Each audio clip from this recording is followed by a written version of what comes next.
This presentation is about the cardiovascular system, explaining its anatomy and physiology. The word cardiovascular can be divided into two parts. Cardio, or cardia, carde, this prefix means heart. Vascular, this refers to blood vessels. Together, cardiovascular pertains to the heart and blood vessels, describing the system responsible for circulating blood throughout the body. This section will explain the heart's morphology, location, and structure. The morphological features of the human heart. The heart is approximately the size of a person's fist, allowing it to fit comfortably within the thoracic cavity. It has a blunt cone shape, with the wider end at the top and the narrower end pointing downward. This shape ensures the heart fits snugly within the chest. Typically weighs between 250 to 300 grams. The heart is located in the thoracic cavity between lungs in the middle of the person's chest, behind and slightly to the left of the sternum. It is situated in the mediastinum, the central compartment of the thoracic cavity. This placement allows the heart to be in close proximity to the respiratory system, facilitating the essential exchange of oxygen and carbon dioxide.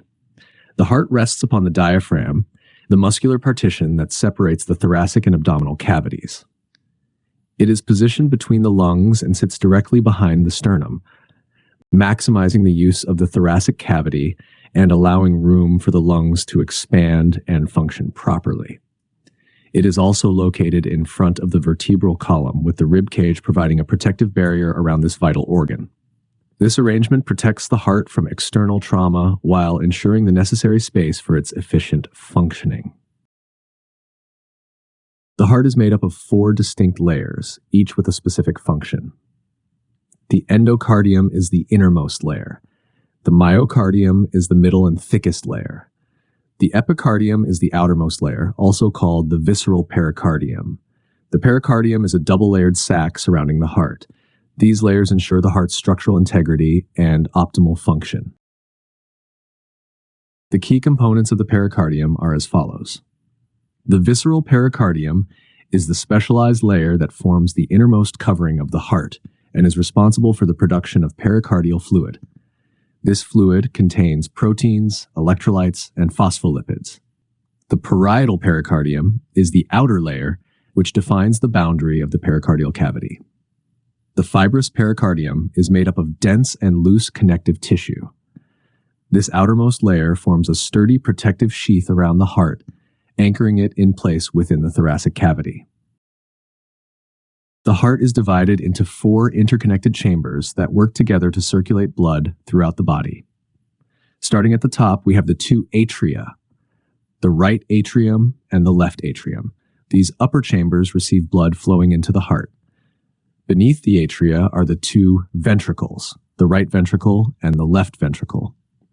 These lower chambers are responsible for pumping blood out of the heart. This 4-chambered structure allows the heart to effectively manage the flow of blood in a continuous loop. The heart contains 2 main types of valves. First, the atrioventricular AV valves. These valves are located between the atria and the ventricles. There are 2 AV valves, tricuspid valve, situated between the right atrium and the right ventricle. Mitral valve, also called the bicuspid valve, located between the left atrium and the left ventricle. The AV valves ensure that blood flows in the proper direction, preventing backflow from the ventricles into the atria. Second, the semilunar valves. These valves are located at the exits of the ventricles, where the blood leaves the heart. There are 2 semilunar valves. Pulmonary valve, located at the exit of the right ventricle, allowing blood to flow into the pulmonary arteries. Aortic valve, found at the exit of the left ventricle, allowing blood to flow into the aorta and throughout the body. These heart valves work together to maintain the one-way flow of blood through the heart. The coronary circulation refers to the network of blood vessels that supply oxygenated blood to the heart muscle itself. Starting from the anterior view, the main components of the coronary circulation are the aortic arch. This large artery branches off from the left ventricle and carries oxygenated blood to the rest of the body. The pulmonary trunk, a vessel that carries deoxygenated blood from the right ventricle to the lungs. The superior vena cava, a large vein that returns deoxygenated blood from the upper body back to the right atrium of the heart. Looking at the posterior view, the following network of coronary arteries and veins are shown. The pulmonary arteries, vessels that carry deoxygenated blood from the right ventricle to the lungs. The pulmonary veins return the oxygenated blood from the lungs to the left atrium. The inferior vena cava, a large vein that returns deoxygenated blood from the lower body back to the right atrium. Starting with the anterior view, two main coronary arteries are found. First, the right coronary artery. This artery originates from the aorta and travels down the right side of the heart. Second, the left coronary artery. This artery also originates from the aorta but travels down the left side of the heart. Branching off from the left coronary artery, an additional component can be identified: the anterior descending branch of left coronary artery. This branch travels down the anterior surface of the left ventricle. On the posterior view, the posterior descending branch of right coronary artery travels down the posterior surface of the heart, and the circumflex branch of left coronary artery travels around the circumflex of the heart. The coronary veins consists of vessels that carry deoxygenated blood back to the heart. Starting with the anterior view, the main coronary veins shown. The great cardiac vein is the largest coronary vein. The middle cardiac vein runs along the posterior interventricular groove on the right side of the heart. The coronary sinus is the main drainage point for the coronary venous system. Looking at the posterior view, two veins can be identified. The posterior vein of left ventricle. This vein collects blood from the inferior and posterior regions of the left ventricle. It then empties into the coronary sinus. And the small cardiac vein, a smaller vein, drains deoxygenated blood from the right ventricle and right atrium. It also empties into the coronary sinus. The cardiac skeleton serves as the foundation upon which the heart's chambers and valves are built, important for the heart's overall structural integrity. Examining the rings that surround the heart's valves, the following can be observed. The fibrous ring of pulmonary valve encircles the pulmonary valve, which regulates blood flow from the right ventricle to the pulmonary arteries. Fibrous ring of aortic valve similarly surrounds the aortic valve, which controls blood flow from the left ventricle to the aorta. Moving inward, left fibrous trigone connects the left atrium and left ventricle. Right fibrous trigone connects the right atrium and right ventricle. Finally, the left and right atrioventricular rings, which further reinforce the junctions between the atrial and ventricular chambers. The following section will be focused on the blood vessels. The blood vessel types are: arteries are vessels responsible for carrying oxygenated blood away from the heart and distributing it to the body's tissues. They have thick, muscular walls that can withstand the high pressure exerted by the heart's contractions. Arteries gradually branch into smaller vessels called arterioles, which further distribute the blood. Veins are the vessels that carry deoxygenated blood back to the heart, primarily from the body's tissues. They have thinner walls than arteries and contain valves that help prevent the backflow of blood. Venules are the smallest veins, collecting deoxygenated blood from the capillaries and merging to form larger veins. They have thinner walls than arteries and carry blood at a lower pressure. Both venules and arterioles conjoin at the capillaries. They are the smallest and most numerous blood vessels in the body. Capillaries have extremely thin walls that allow for efficient diffusion.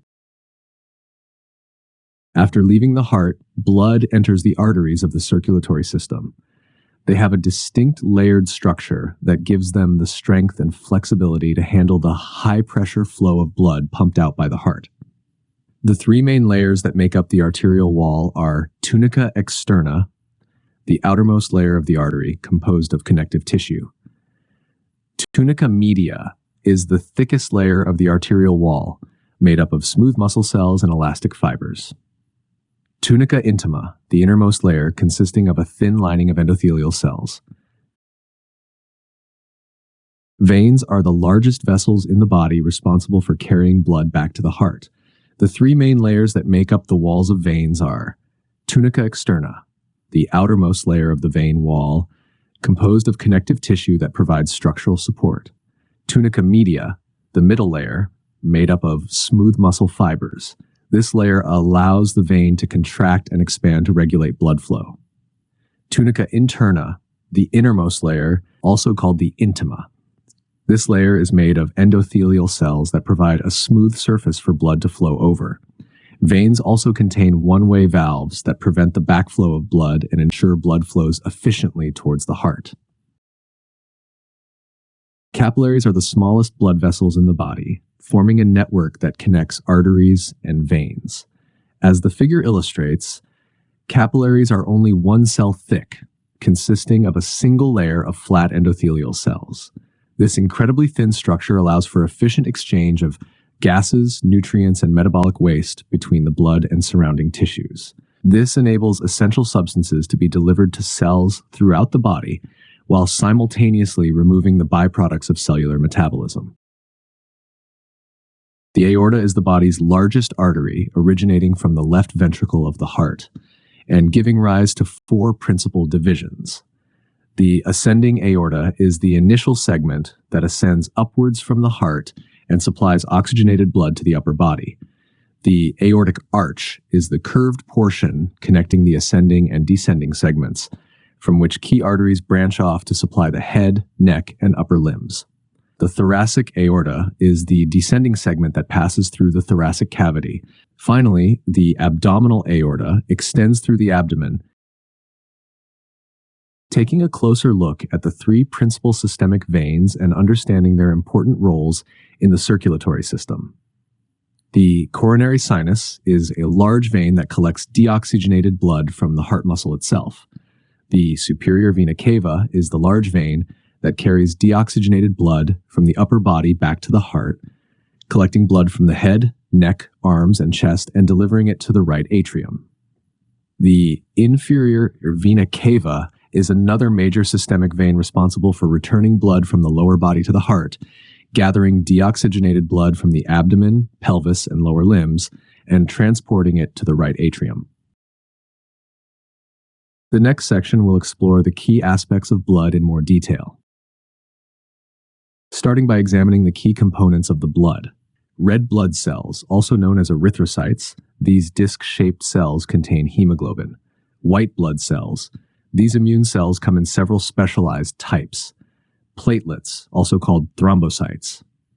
Plasma, this liquid portion of blood serves as the transport medium, carrying the cellular components as well as dissolved nutrients, gases, hormones, enzymes, antibodies, and waste products. One of blood's primary roles is transporting vital substances throughout the body. The red blood cells carry oxygen from the lungs to the body's tissues, while the plasma transports nutrients, hormones, and other molecules to where they are needed. The plasma also helps maintain the proper balance of fluids, electrolytes, and pH levels in the body. Blood vessels can dilate or constrict to control blood pressure and distribute heat, playing a key role in temperature regulation. The white blood cells act as the immune system's frontline defenders, identifying and eliminating threats like pathogens, cancer cells, and damaged tissues. The blood flow through the heart starts with deoxygenated blood from the body entering the right atrium of the heart. This chamber receives the oxygen-poor blood returning from the body's tissues via the superior and inferior vena cava. The blood then flows from the right atrium into the right ventricle through the tricuspid valve. This pumping chamber is responsible for sending the deoxygenated blood out to the lungs. The right ventricle contracts, pushing the blood through the pulmonary arteries and into the lungs. In the lungs, the blood picks up oxygen and releases carbon dioxide. The oxygenated blood returns to the heart, entering the left atrium. This chamber receives the oxygen-rich blood from the pulmonary veins. The blood moves from the left atrium into the left ventricle through the open mitral valve. This is the heart's main pumping chamber, responsible for sending the oxygenated blood out to the body's tissues. The left ventricle contracts powerfully, pushing the oxygen-rich blood through the aorta and out to the body's vast network of arteries, capillaries, and veins. This completes the full circuit, with the blood delivering oxygen and nutrients to cells throughout the body. The pulmonary circulation is characterized by low pressure, as the heart pumps deoxygenated blood to the lungs to collect oxygen. In contrast, the systemic circulation is characterized by high pressure, with the heart pumping oxygenated blood to the rest of the body. The heart's conduction system controls its rhythm and ensures coordinated contractions. It is composed of sinoatrial node SA node. Known as the natural pacemaker, it initiates electrical impulses that set the heart's pace. Atrioventricular node, AV node, delays the impulse briefly to allow the atria to fully contract before the ventricles. Bundle of His conducts impulses from the AV node to the ventricles. Purkinje fibers spread impulses throughout the ventricles, causing them to contract.